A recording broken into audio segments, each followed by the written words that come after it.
김진태 강원도지사 당선인이 공약으로 내건 각종 복지수당 등 막대한 예산 투입이 예상되고 있습니다. 김 당선인은 국비 확보 등 재원 마련 방안에 관심이 모아지고 있습니다. 지난 선거에서 재난지원금 지급 약속이 공약의 유권자의 표심을 흔들었습니다. 새 정부의 선별적 재난지원금 지급이 본격화된 가운데 지자체 차원의 추가 재난지원금 지급이 현실화될 수 있을지 관심이 모아집니다.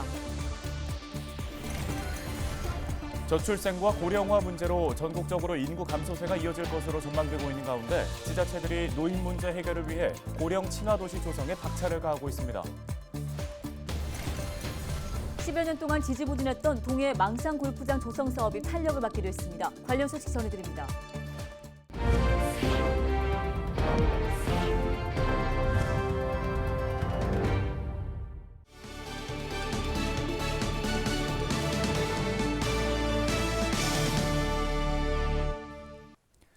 시청자 여러분 안녕하십니까? 헬로티비 뉴스입니다.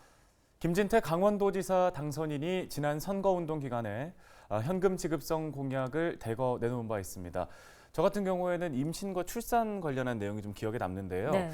출산 후에 산후조리 기간까지 해서 매달 30만 원씩 모두 330만 원을 좀 지원하겠다 이런 내용이었는데 네. 아무래도 과연 실현 가능성이 있느냐 이 부분이 제일 궁금해요. 그렇습니다. 워낙 다양한 복지 수당 공약을 내놓았던 터라 향후 재원 마련 여부에 관심이 모아집니다. 전소연 기자가 취재했습니다.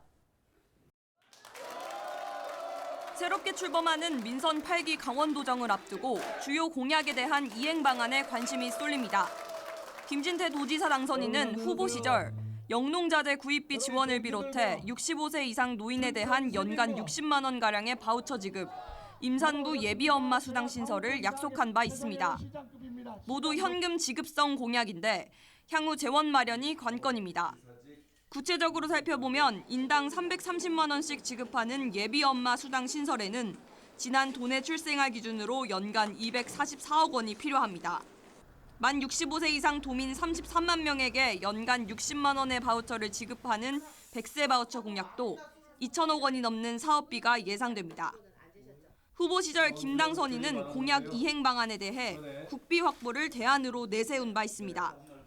100세 바우처 지급에 필요한 예산 30%를 국비로 충당하는 한편 현재 만 4세까지 지급하는 육아 기본수당을 만 10세까지 확대하는 공약도 국비 확보를 통해 재원을 마련할 계획입니다. 10살까지 좀 도와드리자 해가지고 이제 공약을 냈는데 세수 확보하고 중앙으로부터 우리 특별자치도까지 됐으니 네네. 좀 어느 정도 좀 종잣돈을 줘야 되지 않냐 해서 국비를 많이 가져와서 충당을 해야 되겠습니다. 올해 강원도 예산 규모는 8조 4천억 원에 달합니다. 하지만 국도비 매칭 사업을 제외하면 강원도가 실제 가용할 수 있는 재원은 수천억 원대에 불과한 상황. 결국 원활한 공약 이행을 위해선 국비 확보가 절실한 상태입니다. 인수위는 강원특별자치도 출범에 맞춰 국비 지원 계획 수립 등 구체적인 공약 이행 방안을 마련할 계획입니다. 도의 가용 예산 이것이 정확히 파악하는 것부터가 우선 중요합니다. 약속한 그런 공약들이 재원 소요가 어느 정도가 정말로 정확하게 되는지 이것도 도의 이제 관련 관계 부처하고 협의를 지금부터 해봐야 됩니다. 일각에서는 매번 선거 때면 반복되는 퍼주기 공약에 대한 우려가 높습니다. 특히 각종 현금성 지원 공약은 실현 가능성이 낮은 만큼 지방 재원 규모에 대한 면밀한 분석이 필요하다는 겁니다. 재정 없는 정책은 허구라고 얘기를 행정에서 보통 하고 있는데 선거 이후에 손바닥 뒤집듯이 뒤집고 약속을 지키지 않는다고 하면 그분에게 다시 기회를 줄 이유는 없고요. 노인복지부터 출산 지원, 영농자재 구입에 이르기까지 다양한 수당 지급 계획을 밝힌 김진태 당선인. 얼마나 구체적이고 현실성 있는 재원 조달 계획이 나올지 150만 도민들의 관심이 높습니다. 헬로티비 뉴스 전소연입니다. 정부가 소상공인 손실보전금과 특수고용인력에 대한 고용안정자금 지급에 들어갔습니다. 여전히 코로나19로 인한 어려움이 이어지고 있다고 보고 신속한 회복을 돕기 위해서인데요. 지난 지방선거에서도 여러 후보들이 재난지원금 지급을 약속했는데 코로나19 위기 극복을 위한 지자체 차원의 추가 지원도 이뤄질 수 있을지 관심이 모아집니다. 이다혜 기자입니다. 정부가 13일부터 전국 소상공인 23만 명을 대상으로 손실보전금 지급을 시작했습니다. 코로나19로 인한 매출 감소가 확인되거나 영업시간 제한 등 방역 조치에 협조한 사업체가 해당됩니다. 지난 대통령 선거 당시 전국민 재난지원금 지급 필요성도 거론됐지만 선별 지급으로 가닥을 잡으면서 대상이 확정된 겁니다. 지급 금액은 연매출 규모와 매출 감소율에 따라 달라지며 업체당 최대 1,000만 원까지 지급될 예정입니다. 코로나19 기간 중 방역 조치로 인해 큰 어려움을 겪은 소상공인 분들의 심정을 생각하면 마음이 무겁습니다. 정부는 역대 최대 규모의 손실보전금을 소상공인 여러분들께 차질 없이 전달해드리기 위해 최선을 다하고 있습니다. 이와 함께 코로나19로 피해를 본 프리랜서 등에 대한 고용안정자금 지급도 확정됐습니다.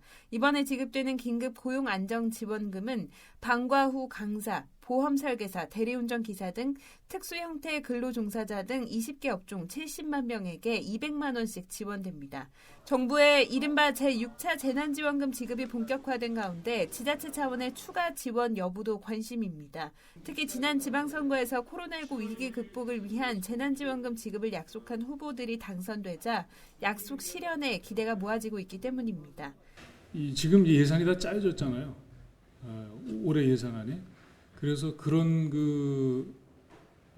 데서 약간 제약은 있습니다만은 저희가 이제 우선 취임하면 곧바로 가장 빠른 시일에 재난지원금을 지급하겠다는 약속을 드렸고, 새 정부와 더불어 새롭게 출범하는 지자체들이 선거 이후 흩어진 민심을 수습하고 경제를 활성화하기 위해 재난지원금 카드를 한 번 더 꺼내들지 주목됩니다.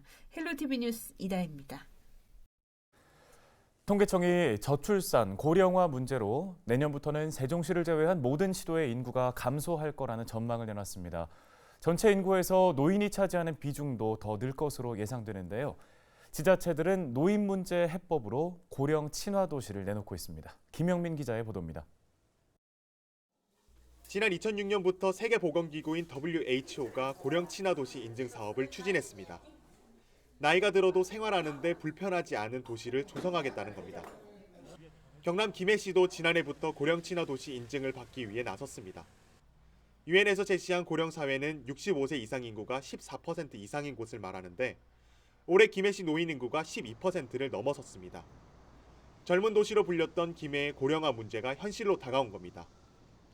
김해시는 현재 고령 친화 도시 인증에 필요한 안전과 교통 등 8대 분야의 연구 영역을 진행하고 있는데 올해 하반기 결과가 발표되면 고령 친화 도시 인증에 도전하겠다는 계획입니다. 고령 사회에 접어들 정도로 노인 인구가 급속도로 증가하고 있습니다. 그래서 이렇게 급격히 증가하고 있는 고령화에 선제적으로 대응하기 위해서 국제 공인 기구인 WHO의 고령 친화 도시 인증을 준비하고 있습니다. 고령 친화 도시 인증을 받으면 지역 노인들을 위한 맞춤형 정책과 제도가 만들어집니다. 또 전 세계 도시들과 고령화 문제 해결을 위한 네트워크를 확보할 수 있습니다. 고령자에게 적합한 환경도 조성하고 고령자들이 지역사회에 능동적으로 참여할 수 있게 하겠다는 의미가 있겠죠. 또한 고령자들을 그 지자체로 유입시키기 위한 방안이기도 하겠습니다. 현재 고령 친화 도시는 전 세계 41개국, 1000여 개 도시가 가입돼 있습니다. 우리나라에서도 경남 창원과 양산 등 모두 38개 지자체가 이미 참여하고 있습니다. 헬로티비 뉴스 김영민입니다. 지난 10여 년 동안 사업 시행이 지지부진했던 동해 망상 골프장 조성 사업이 탄력을 받게 됐습니다. 망상 골프장은 민간 사업자인 주식회사 더시뷰로부터 1,400억 원을 투자받아 2024년까지 18호 규모의 골프장과 숙박시설을 조성하게 됩니다. 시는 오는 7월부터 각종 인허가와 토지계약 체결을 예정하는 등 신속한 행정을 지원할 계획입니다.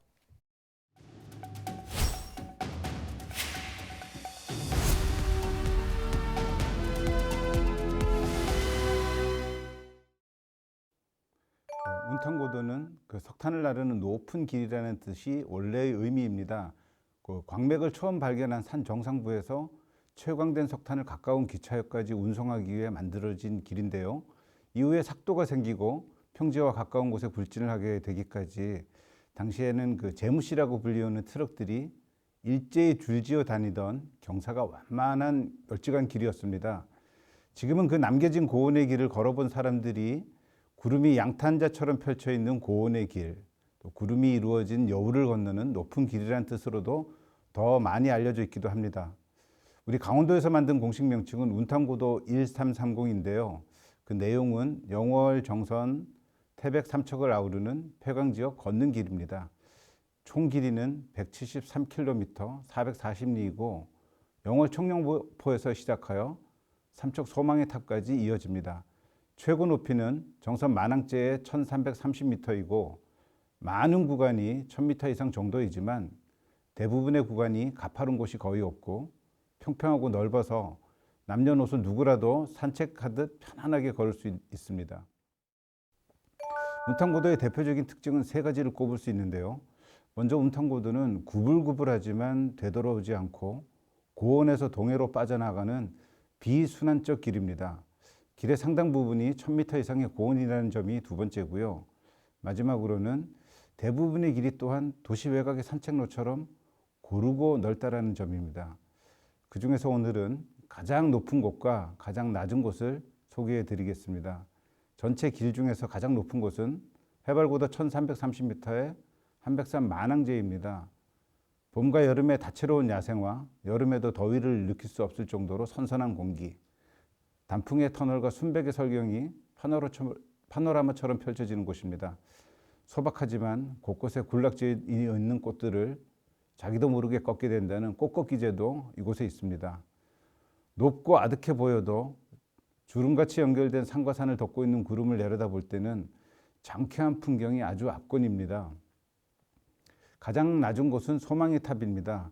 이곳에 이르려면 삼척시와 태백시의 경계인 백병산에서 발원해서 동해안으로 흐르는 오십천을 따라 걷게 되는데요.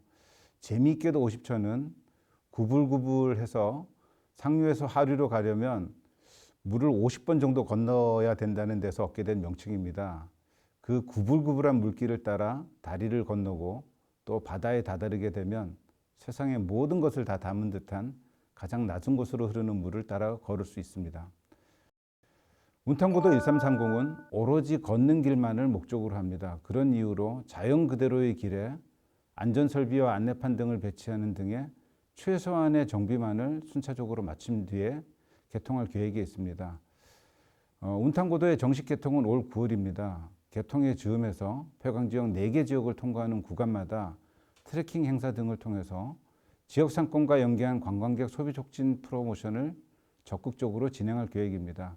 또 이를 위해서 각종 매체 등을 통해서 홍보 마케팅도 활발하게 추진해서 우리 운탄고도 1330을 대한민국에서 아니 세계적으로 고원관광 브랜드로 유명해지도록 또 그렇게 인식되도록 하겠습니다. 우리 강원도민 여러분들께서도 강원도의 대표적인 길이 될 운탄고도를 많이 방문해 주시기를 바라겠습니다. 고맙습니다.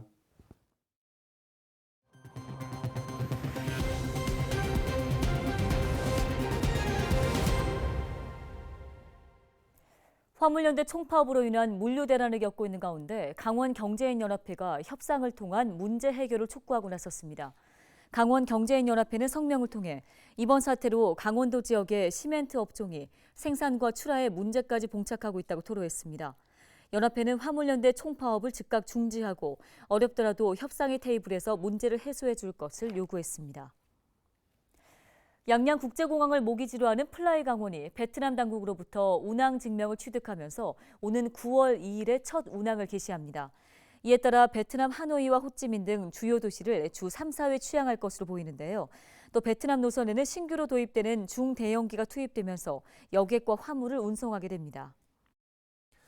속초시가 오는 17일부터 사흘간 아바이 마을에서 2022 실향민 문화축제를 개최합니다. 한반도 평화통일의 꿈을 품은 도시 속초를 주제로 1960년대 아바이 마을을 재현한 테마거리를 확대하고 거리 퍼포먼스를 선보일 계획입니다. 이와 함께 실향민 음식을 체험할 수 있는 먹거리 장터와 실향민 문화를 주제로 한 AR 체험장도 운영될 예정입니다. 오늘 저희가 준비한 소식은 여기까지입니다. 네, 시청해주신 여러분 고맙습니다.